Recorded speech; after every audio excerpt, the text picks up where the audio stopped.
खबर शामिल करते हैं लाहौर से। थाना हंजरवाल के इलाके शादेवाल सांवा के रहायशी मोहम्मद नवाज के साथ नारवा सलूक। थाना हंजरवाल की पुलिस खामोश तमाशाई बन गई।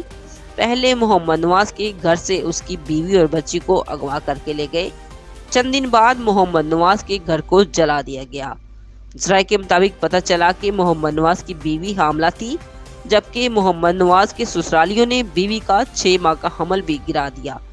हमल गिराने के बाद मोहम्मद नवाज की बीवी को अदालत में खुला के लिए पेश कर दिया, जबकि मोहम्मद नवाज ने अपने बच्चे को गिराने के जुर्म में अपनी बीवी के खिलाफ तहसील चिश्तिया में अदालत में रबट भी दर्ज कर रखी है, जो कि फाजिल जज ने पर्चे के ऑर्डर जारी कर दिए।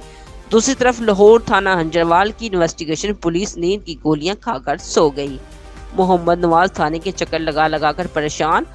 नवाज ने आला हकाम से अपील की है कि मेरा जो भी पर्चा लाने का है थाना हंजरवाल में देर है, उसके मुल्ज़मान को फिलफोर गिरफ्तार किया जाए और इनको कड़ी से कड़ी सजा देकर कैफे किरदार तक पहुंचाया जाए।